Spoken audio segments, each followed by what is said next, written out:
मुर्गी पहले आई या अंडा? मुर्गी, अंडा, अंडा, पता नहीं। ओके, कोई बात नहीं। ऐसा ही एकदम सिमिलर जुमला है कि भाई एक्चुअल पैसे तो इंसान बिजनेस करके ही कमा सकता है। अच्छा, और बिजनेस करने के लिए पैसे कहाँ से आएंगे? तो पैसे कमा सकते हैं बिजनेस करके, लेकिन बिजनेस करने के लिए पैसे पैसे पैसे पैसे कहाँ से आएंगे? चलिए समझते हैं इस वीडियो में कि बिजनेस करने के लिए आप कहाँ कहाँ से पैसे को अरेंज कर सकते हैं या कहाँ से आप पैसे को रेज कर सकते हैं, फंड रेजिंग कैसे हो सकती है फॉर बिजनेस। तो अंत तक बने रहिए हमारे साथ इस वीडियो में समझने के लिए सोर्सेज ऑफ फंड्स को। फंड रेज करने के लिए जो पहला सोर्स है वो है आपका अपना पैसा, योर ओन मनी। अब ओन मनी कैसा होता है? ओन मनी का मतलब है कि आपकी पर्सनल सेविंग्स। अगर आपने कभी जीवन में कहीं कोई काम किया है छोटा मोटा, या कुछ साल आपने जॉब किए हैं, तो आपकी जो सेविंग्स है, या किसी आपके बर्थडे वगैरह पे भी जो पैसे मिले, मतलब आपने किसी भी तरह से अगर पैसे बचाए हैं अपने जीवन में और आपके पास कुछ सेविंग्स है, तो आप उस पैसे से भी अपना बिजनेस स्टार्ट कर सकते हैं। इसको कहते हैं बूटस्ट्रैपिंग। अब आप कहेंगे कि अपने पैसे से बिजनेस कितना ही कितना होता है, इंसान के पास अपना पैसा, कोई कैसे इससे बिजनेस शुरू कर सकता है और बड़ा कर सकता है। मैं आपको एक बहुत बेसिक सा, बहुत कॉमन, मतलब उस बंदे के बारे में कौन नहीं जानता आज के डेट में इंडिया में, एक एग्जांपल दूंगी। उन्होंने बूटस्ट्रैपिंग से शुरू किया है। वो अंकल है ना अपने ताऊ जी, देगी मिर्च का तड़का अंग अंग फड़का, MDH। उन्होंने बूटस्ट्रैपिंग से शुरू किया। बूटस्ट्रैपिंग को हम दो तरीके से देख सकते हैं। एक मैं आपको बोलूंगी कि जैसे आपके थोड़े से फंड आपने इन्वेस्ट किया, ठीक है, आप उससे बिजनेस किया विद फुल कन्विक्शन, और फिर आपके प्रॉफिट हुआ, वो प्रॉफिट आपने फिर से बिजनेस में डाला, कुछ तो आप खर्च करेंगे, फिर वो ग्रोथ हो रहा है, फिर वो साइकिल बन गया, मतलब ग्रोथ हो रहा है, फंड को आप मूव ऑन कर रहे हैं फिर से बिजनेस में, फिर से ग्रोथ हो रहा है, फिर से मूव ऑन कर रहे हैं बिजनेस में, और इस तरह से आप उसको स्केलेबल कर सकते हैं। MDS से बेस्ट एग्जाम्पल मुझे बूटस्ट्रैपिंग का नहीं नजर आता, क्योंकि आज की डेट में बहुत जोर से वो स्केलेबल है और हर कोई MDH का मसाला तो जरूर यूज किया होगा। तो ये एक बेस्ट एग्जाम्पल है। सेकंड मैं बोलूंगी कि बूटस्ट्रैपिंग करना इतना इंपॉर्टेंट है, क्योंकि देखिए अगर आप अपना पैसा नहीं लगाएंगे तो कोई दूसरा आपके बिजनेस में पैसा क्यों लगाएगा?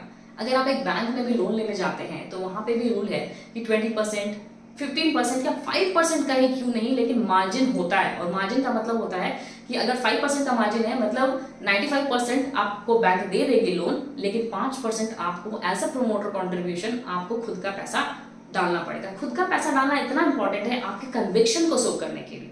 इसलिए bootstrapping is a very common, very, मतलब ये सबसे पुराना सोर्स है कि आप कहां से फंड ला सकते हो।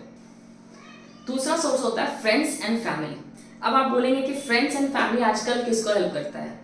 बिल्कुल हेल्प करती है। अगर आपका अपनी फैमिली में अच्छा गुडविल है, अगर आप सोसाइटी में एक अच्छे इंसान हैं, अगर आपका डिटर्मिनेशन थ्रू आउट बहुत अच्छा रहा है, आप एज अ स्टूडेंट बहुत अच्छे रहे हैं, लोगों ने आपको देखा है कि आप जिस काम को उठा लेते हैं उसको बिल्कुल कर देते हैं, उससे कुछ आउटपुट ले आते हैं, अगर इस तरह का ट्रस्ट है आप पे, तो आपके फ्रेंड्स एंड फैमिली आपको जरूर सपोर्ट करेंगे।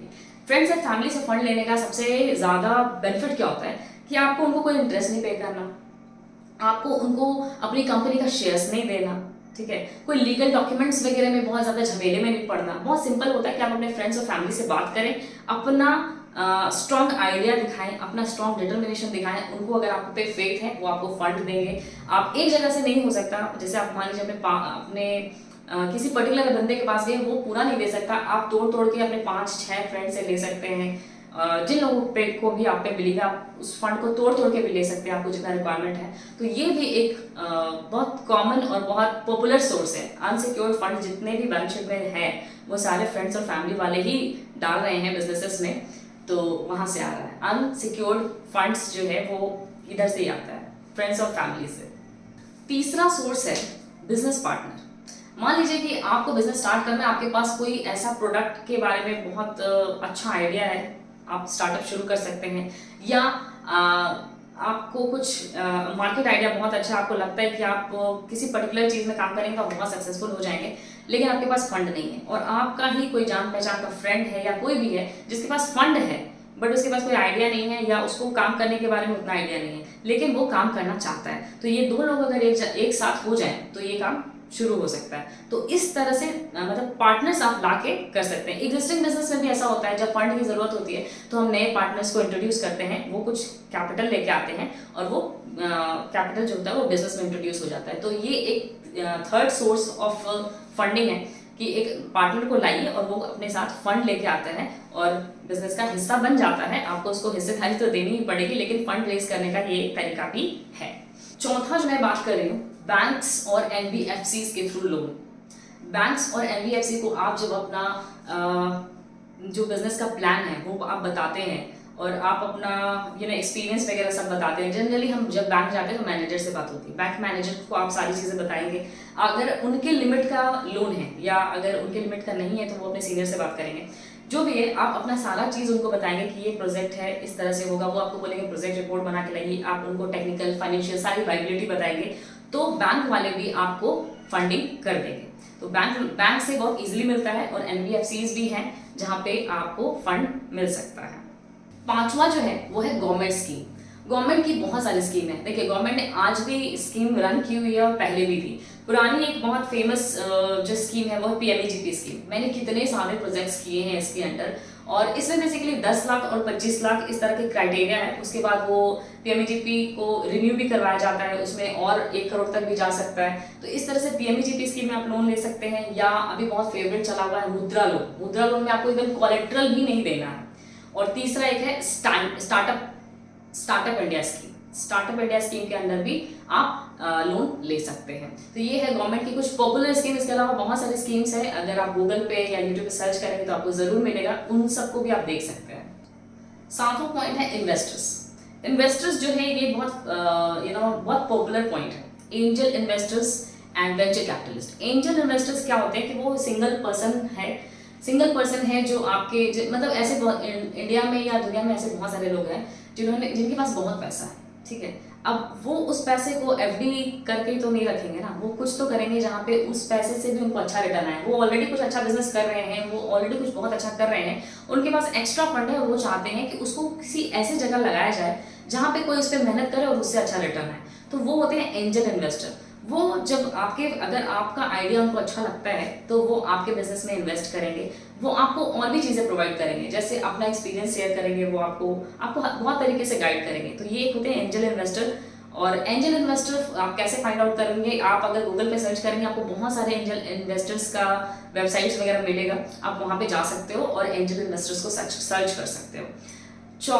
इसके अंदर एक और पॉइंट आता है वेंचर कैपिटलिस्ट। अभी एक बहुत टीवी सोनी लिव या सोनी एंटरटेनमेंट पे भी आता है, एक बड़ा फेमस प्रोग्राम है शार्क टैंक इन्वेस्टर्स। पहले ये अमेरिका में थी और अभी इंडिया में स्टार्ट हुई है। बड़ा फेमस प्रोग्राम है, हर एंटरप्रेन्योरशिप का सपना देखने वाले लोग देख रहे हैं इस प्रोग्राम को। इसमें बेसिकली आप जब देखेंगे तो समझ में आपको ये आएगा कि अगर किसी भी वेंचर कैपिटलिस्ट जो है, मतलब जो लोग हैं जो फंड आपको देना चाहते हैं, वो कंपनीज के आइडियाज को सुनते हैं, उनको अच्छा लगता है, तो फिर वो अपने मतलब नेगोशिएट करके कि नहीं मैं इतना फंड दूंगा और मुझे इतना % आप अगर इतना रिटर्न का वादा करो या इस टाइप से, तो वो एक शेयर आपसे लेंगे, आपकी कंपनी का शेयर लेंगे और आपको उसके बदले में फंड्स मिल जाएगा। तो ये होते हैं venture capitalist. Last point but not the least, accelerators and incubators. Basically ये लोग क्या करते हैं, ये आपकी कंपनी का शेयर्स ले लेते हैं आपसे, ठीक है, और उसके बदले आपको फंड करते हैं। फंड ही नहीं करते हैं, ये आपको एक तरह से आपके मेंटर बन जाते हैं, आपको हर तरह का हेल्प करते हैं, आपको टेक्निकली गाइड करते हैं, आपको डिजिटल मार्केटिंग में सपोर्ट करते हैं, आपको ऑफिस स्पेस भी प्रोवाइड करवा देते हैं, आपको स्टाफ्स में भी हेल्प करते हैं। मतलब ये वैसे है ना जैसे कि घर पे अगर पापा को बोल दीजिए कि मुझे ये वाला मतलब पापा का कोई फेवरेट चीज़ है, लाइक कोई कॉम्पिटिटिव एग्जाम है जो आपके पापा चाहते थे कि आप दें, और आपने जाके डिसाइड करवा दिया पापा को कि पापा मैं ये कॉम्पिटिटिव एग्जाम जो है वो देना चाहता हूँ। उसके बाद क्या होगा? उसके बाद आपके पापा उस एग्जाम का फॉर्म भरने में आपकी हेल्प करेंगे, बुक्स लाने में आपकी हेल्प करेंगे, अगर आपको कहीं कोचिंग करवाना है तो आपकी हेल्प करेंगे, हर चीज़ कर करके देंगे कि बेटा बस तू पढ़ और कोई चीज़ पे फोकस मत कर।